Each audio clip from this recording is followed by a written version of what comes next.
আমার আজকে একদমই মানে ক্যামেরাটা তুলে কথা বলতে ইচ্ছা করছে না, কিন্তু অনেকেই দেখলাম টেক্সট করেছেন যে ঋষি কেমন আছে সেটা জানার জন্য। বুঝতে পারলাম আপনারাও অনেক চিন্তায় রয়েছেন আমার মতন।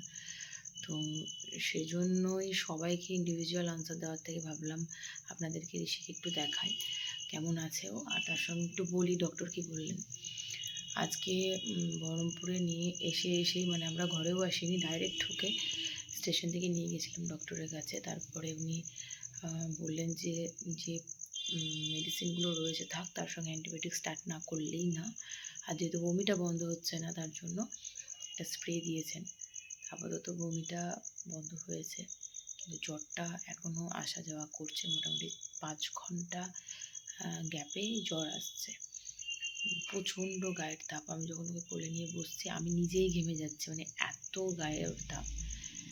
তার মধ্যেও কি আর করবো, সেই সব তো কোল থেকে তো কিছুতে নামতে চাইছেই না। আর আজকে খাওয়া দাওয়াও কিচ্ছু করেনি। কালকে তাও একটু চিড়ে সেদ্ধ এসব খেয়েছিল, আজকে তো কিচ্ছু খায়নি। শুধু ওর একটা প্রোটিন পাউডার রয়েছে, সেটা জলে গুলে ছাড়া আর কিছু খায়নি। আর শুধু ওআরএস চলছে।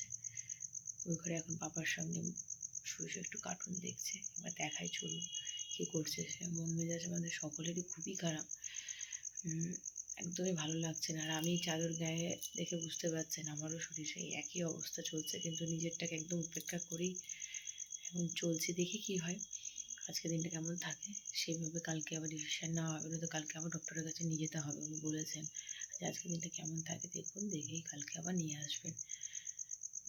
চলুন আগে একবার ওকে দেখাই আপনাদের। ভিডিও করছি, ভিডিও হচ্ছে না কেন আবার? ও ঠিকই কথা তো, আমি নতুন নতুন মোবাইলে কভার লাগিতে মনই থাকছে না। খুললাম গো, এই যে এইবার হচ্ছে। শরীরটা কেমন লাগছে? হ্যাঁ এই রে বাবা রে, এই যে বিশাল ঠান্ডা লেগেছে। বলছে আর একটু দোল খেলবে? হ্যাঁ খেলবে না? আর শরীরটা কেমন লাগছে বলো? বলাই হলো না, হাঁচি পড়ে গেল। বলো ভালো লাগছে না খারাপ লাগছে বলো। ও ভালোই লাগে, ও সবসময় ভালো লাগে। রাত্রি 3:30টার সময় উঠেও বলছে ভালো লাগছে। হাল্ক নিয়ে খেলবো। আর হাল্ক কই? হ্যাঁ গো,